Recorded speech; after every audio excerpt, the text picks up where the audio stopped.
Hola, buenos días. Estamos a miércoles 28 de julio, si no nos equivocamos.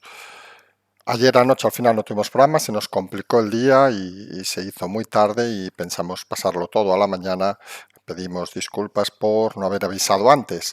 Hoy seguimos en estas semanas que deberían ser tranquilas con noticias que van surgiendo poco a poco. Parece que una de las que se confirma casi minuto a minuto es el porqué de la salida de algunos ministros del gabinete de Sánchez hace unas semanas. Y parece claro que es que Sánchez no quería verse involucrado en los asuntos judiciales como pensando que si afectaba a otros, caso de Laya, caso de Ábalos, él quedaría inmune. Y la realidad es que los temas se complican cada vez más. Recuerden, empezamos por el tema de Laya, la ministra de Asuntos Exteriores, y el tema de la entrada del líder del Frente Polisario en España. Según parece, el jefe de gabinete del Haya informó al juzgado de que él había ordenado esa entrada y el juez pues quiere tirar un poco lo que dijimos, quiere llegar hasta dónde pueda llegar. Y parece que lo que quiere es saber de dónde sale esa orden. Ya ha pedido y exigido, y obviamente habrá que dárselo, todos los WhatsApps del ministerio en referencia al tema del líder del Frente Polisario entre la ministra y el jefe de gabinete.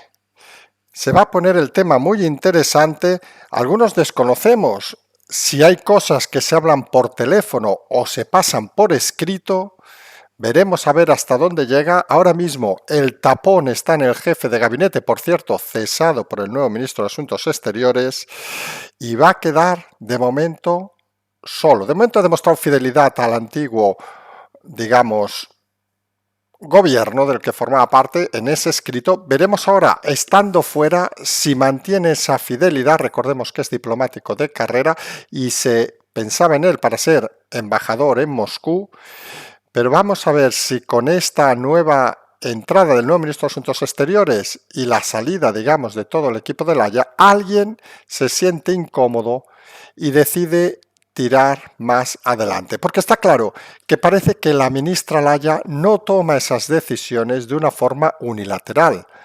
Digamos, la ministra Laya se ha perfilado en todo este periodo que estuvo en Asuntos Exteriores como seguramente otra ministra de estas, como las que tenemos ahora, de medio pelo, que en principio no parece tener autoridad ni capacidad para tomar ciertas decisiones de forma individual. Vamos a ver a dónde nos lleva este hilo de WhatsApps, porque puede convertirse en interesante, porque puede llevarnos por un lado a otro de los despedidos, digámoslo así con claridad, que sería Iván Redondo, a uno de los que se quedan, digámoslo así, Bolaños, o incluso al propio presidente, que creemos en estos casos se comporta de manera torticera pero inteligente y seguramente esas instrucciones las ha pasado de forma oral a alguno de estos dos citados que sí que quizá las hayan pasado al Ministerio del Haya. Vamos a ver exactamente esos hilos y vamos a ver si de alguno de esos hilos, si son entregados, que en principio hay que colaborar con la justicia, si alguno de esos hilos se desprende la decisión de dónde vino. Imaginen la situación que la ministra, por decir algo, pasa por escrito, que también sería bastante incompetente, pero conociendo el perfil de la ministra no nos extrañaría nada, algo así como, me ha dicho fulano que hay que dejarle pasar. Da instrucciones a la gente del personal del aeropuerto para que no haya ningún problema. Si aparece un mensaje de esta índole, fulano va a tener una responsabilidad. No creemos algunos que la propia Laya sea la que haya tomado esa decisión y vamos a ver hasta dónde llega el juez. Se va a poner muy interesante el tema este. Una de las cosas que tenemos estos días y estas semanas y estos meses, podríamos decir, es que hay temas recurrentes que van surgiendo cada 2 por 3, pero que se van acumulando cada vez más en contra del propio gobierno. Y como decíamos, tenemos el tema de Plus Ultra, que afecta en este caso a Ábalos, que sigue callado, y donde ahora la compañía, según parece, se niega a que haya un peritaje sobre el rescate. Hombre, nos parece muy bien, pero creemos que el juez decidirá con claridad que le importa poco lo que diga la compañía, en este caso la jueza, sino que tirará adelante el peritaje para ver exactamente en qué situación estamos. Ya dijimos que el tema de Ábalos se va a complicar todavía más y seguramente no tardará mucho en ser citado personas y altos cargos de no solo el SEPI, sino del Ministerio, y creemos que incluso el propio Ábalos. Al final, esto es como lo mismo de los WhatsApps. Uno de los problemas de las cadenas de comunicación actuales que hay que ver y hay que valorar es que la gente tenemos una tendencia a usar muchas veces el mensaje corto, las frases sencillas, por escrito antes que levantar el teléfono y llamar, sobre todo en aquellos ambientes donde hay mucha gente y donde es más fácil, por ejemplo, estando en el coche, para que en principio nadie te escuche. ¿Crees? Por ejemplo, desde un ministerio, pues enviar un mensaje diciendo, Pepe, haz esto. Pepe autoriza esto, etc. La inmunidad que creen algunos, que tienen efectivamente en teléfonos encriptados, que llevan todos los ministros, como queremos aparte, que es lógico, queda ahora en entredicho cuando un juez, con toda la autoridad que tiene, puede exigir esos mensajes. Es un tema de concepto. Claro que hay inviolabilidad en las transmisiones de los ministros, pero también está claro que si cometen algún delito, las pruebas estarán ahí de forma fidedigna. Y creemos que por ahí van a ir los tiros y por ahí vamos a ver nuevos movimientos. Como parece movimientos, lo que sigue pasando en este avispero, vamos a llamarle así, que parece ser el tema de Ceuta, con la petición de Vox para que se retrate el PP si sigue votando, alegando, digamos, que Abascal es una persona non grata, o cambia su opinión. Todo pone en el medio del huracán a Vives, del PP, que en el fondo tiene un problema grave, porque él recordemos, que indicó que cuando tomaron la decisión de votar, de abstenerse, y salió a favor, considerar a Abascal non grato en Ceuta, dijo que era una decisión unilateral y local, que no tenía nada que ver con el partido en general. Y es más, pidió casi disculpas diciendo que no era su intención molestar a nadie. Ahora va a tener un problema, porque ahora si vuelve a tomar una decisión está claro que ahora no será local. Y entonces deberemos ver que si no es local y dice lo contrario que hace una semana, algunos creemos que lo que deberá hacer es dimitir e irse. Porque en política, insistimos, los errores se pagan con la dimisión. Luego que venga un juzgado, en este caso entendemos que no, obviamente, para dirimir circunstancias es otra historia, pero la dimisión debe ser la carta de presentación de los políticos cuando hacen las cosas mal o sobre todo cuando son incoherentes con lo que han dicho unos días antes. Mientras la pelea esta, que algunos seguimos diciendo estúpida, entre el PP y Vox diciéndose una cosa y otra, cuando todos sabemos que para acabar con el gobierno de Sánchez, estos dos partidos van a tener que ir de manera directa o indirecta de la mano. No tiene mucho sentido estas peleas, a veces podemos decir barriobajeras, estas amenazas de unos a otros y de otros a unos, porque al final parece que no llevan a ningún lado. El arte de la política, lo hemos dicho muchas veces, es la negociación. Si entre dos que deben estar juntos, deben gobernar juntos, como pasa, por ejemplo, en diversas comunidades, son incapaces de ponerse de acuerdo por rencillas personales, pues que se vayan y pongan gente que sea consciente de la responsabilidad que implica liderar un partido en este país.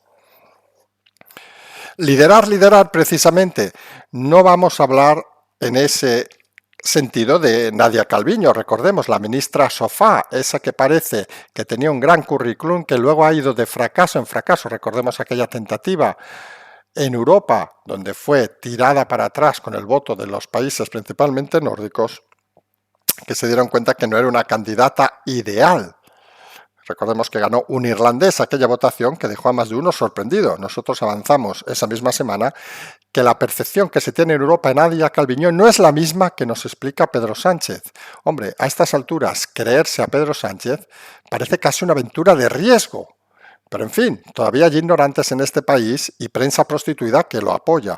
Pues Nadia Calviño, aquella que bajaba la cabeza cuando Yolanda Díaz decía lo del SMI, lo del salario mínimo interprofesional, como diciendo, uff, ¿dónde nos lleva esta mujer? Y que congregó, curiosamente, el aplauso por esa caidita de Roma de mucha prensa prostituida, pues ahora dice que hay que revisar el salario mínimo interprofesional en septiembre para subirlo. Lo comentó ayer en la rueda de prensa. Y confirma que es otra ministra de esas que denominaríamos, a la noche vamos a explicarles un poco en versión ajedrez la situación del gobierno, creemos que va a ser interesante, esto ha sido un pequeño spoiler, pero confirma que su posición es casi un peón o diríamos hasta un caballo de esos en el ajedrez que va dando saltitos y nadie sabe lo que hace, porque realmente Nadia Calviño parece que a mayor cargo, menor responsabilidad y menor capacidad de decisión de nada. Dice una cosa en unos ambientes, le remarcan otra, en este caso desde Presidencia o desde el propio Bolaños, y se cierra de piernas, calla y acata como una fiel sirvienta. Hombre, y algunos creemos que un ministro de Economía debe tener personalidad, cuanto menos, para imponer algún criterio, sobre todo en un equipo como el del gobierno, donde los criterios económicos no existen. Eso nos puede hacer pensar seguramente que es que la propia ministra tampoco tiene criterio económico y no deja de ser una economista de salón, una economista de sofá, una economista que no tiene ni puñetera idea de la realidad económica de este país. Según parece, va a subir el salario mínimo interprofesional en un momento como el actual. Ya verán qué gracia les hace a los países europeos que ya ni se toque la reforma, ni se toque las pensiones, y encima se suba el nivel de gastos cuando la recaudación está cayendo en picado.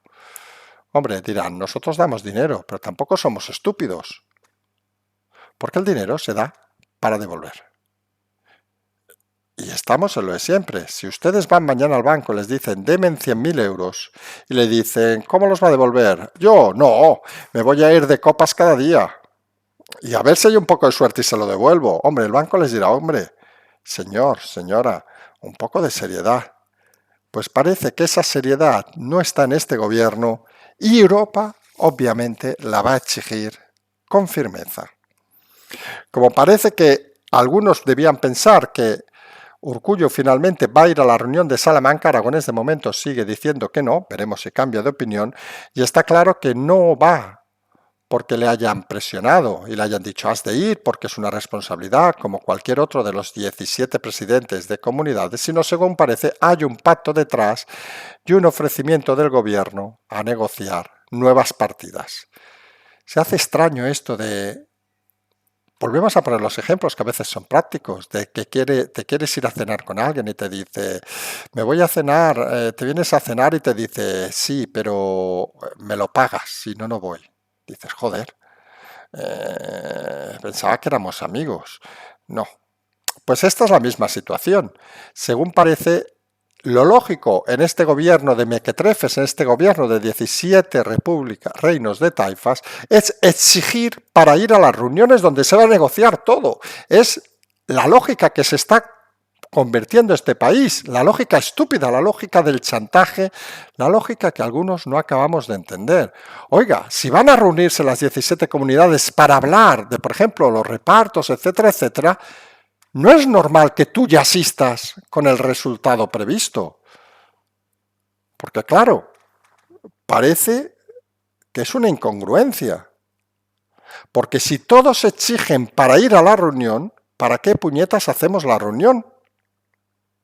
¿Para hacernos una foto? Dando la razón a lo que dicen algunos presidentes, que la reunión es solo para la foto, para quedar bien el presidente y decir que hay cohesión cuando no la hay.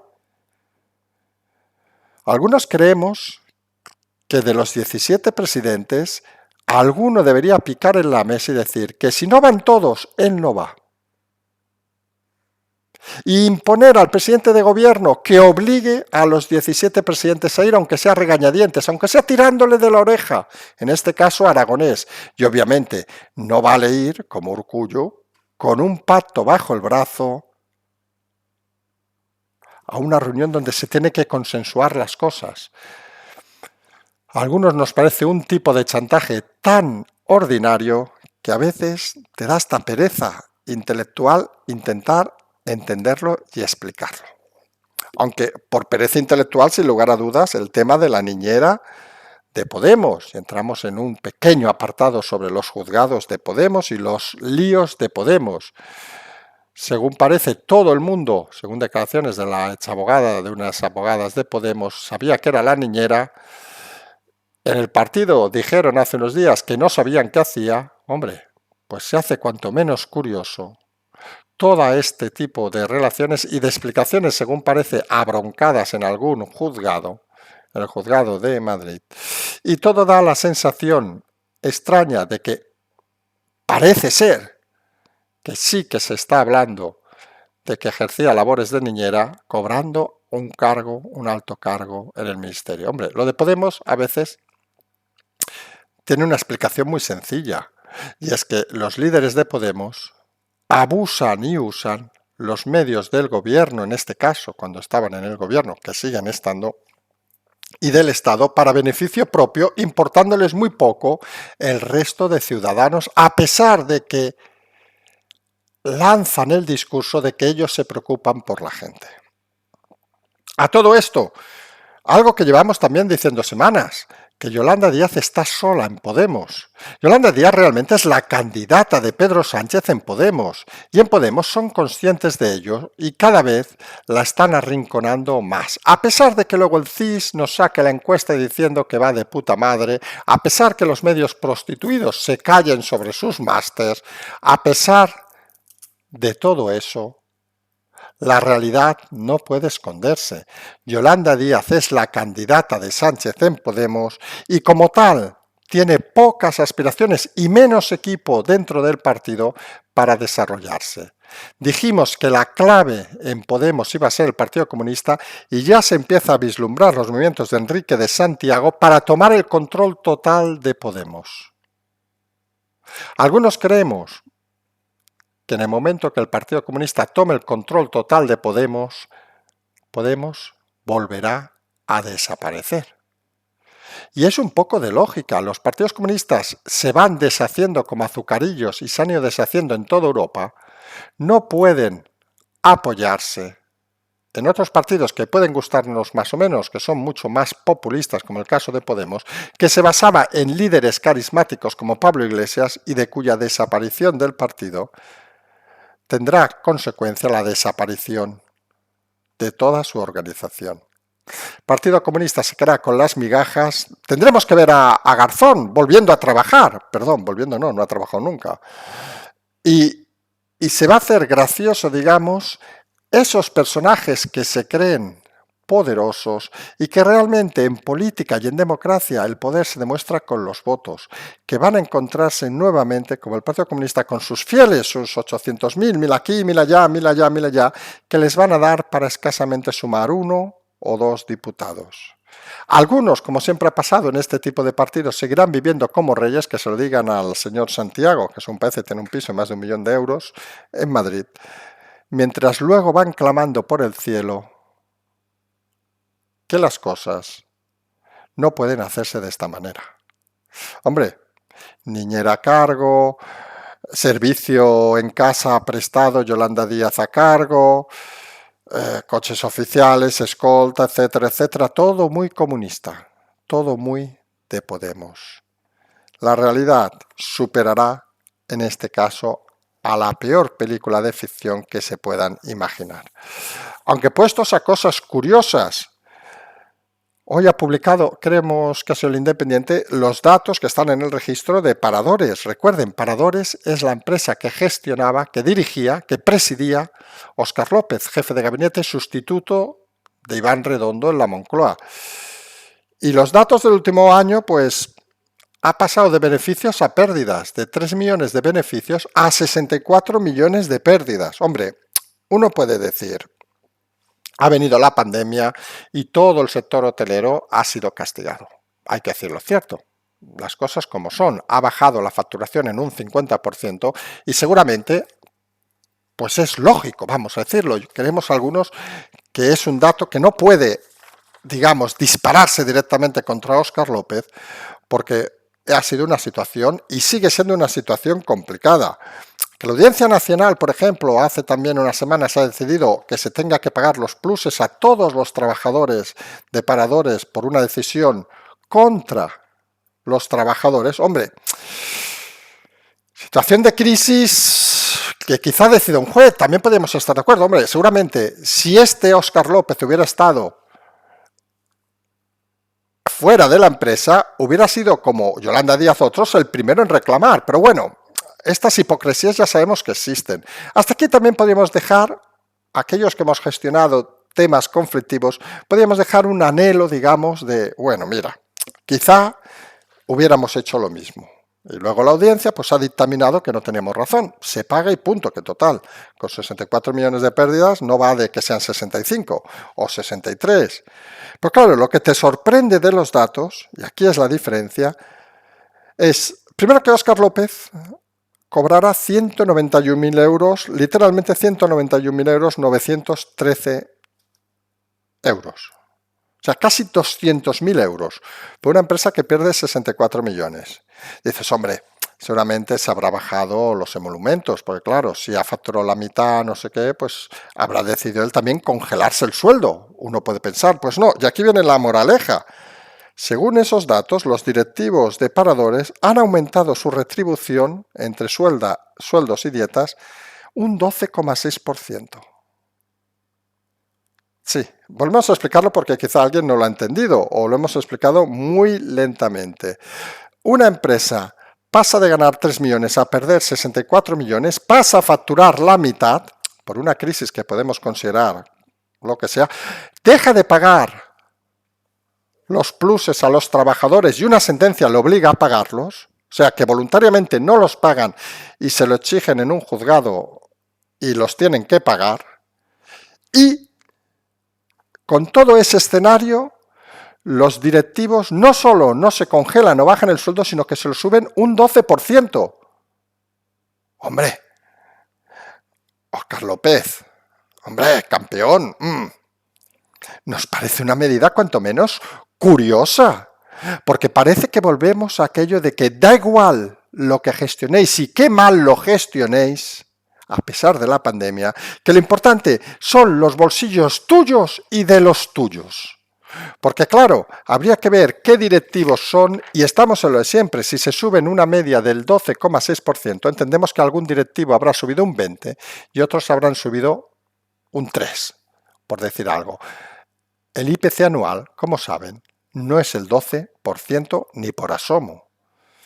Son de esas decisiones que uno ve desde el exterior. A veces es bueno mirar las cosas desde el exterior.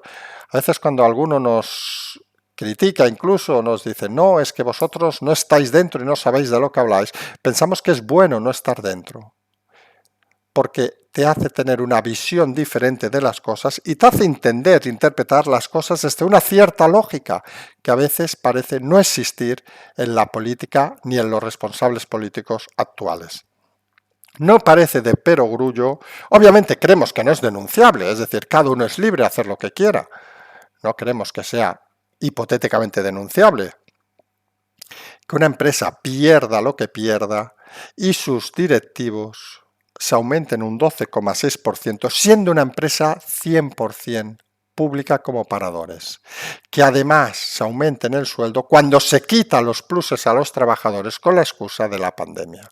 Pues la excusa de la pandemia debería ser para todos, no solo para quitar pluses, sino para no subir ese 12% los salarios y dietas de los directivos. Esta es la gente que tenemos y es la gente que hay. Les decíamos, a la noche vamos a intentar hacer un ejercicio, excepto que haya alguna novedad significativa, un ejercicio de reflexión, poniendo eso que le gusta tanto a Iván Redondo, de cuál era el tablero al principio de la legislatura y cuál es el tablero actual con las piezas que tenemos, explicando un poco incluso los movimientos. Parece muy teórico, pero vamos a intentar hacerlo de una manera amable y afable, y van a ver que la situación actual del tablero, digamos, del gobierno es realmente complicada. Muy pocas piezas ya en el tablero, muy fino has de ser para hilar bien, y según vemos en ese ejercicio que vamos a hacer, te quedan escasas piezas para conseguir dar mate. Y dar mate, al final, en esta partida de ajedrez es acabar la legislatura.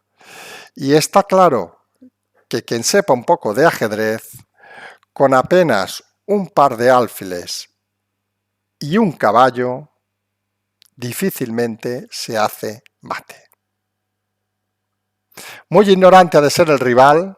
Si fuera la oposición, podrían hacer mate sin ningún problema, vamos a decirlo así de claro, pero creemos que la situación para el gobierno es cada vez más complicada, con menos piezas en el escenario y con piezas más débiles y más flojas. Nos vamos a emplazar hoy a la noche, excepto que hay alguna novedad. A veces, como anoche, y insistimos en pedir perdón, nos despistamos y indicamos que no habría programa ya pasada la madrugada, se nos fue, digamos, el santo al cielo, nunca mejor dicho. Como siempre tienen el Patreon, el canal La Transferencia, y nos emplazamos, hoy creemos que sí, a la noche, para seguir explicando historias. Como siempre decimos, seguimos.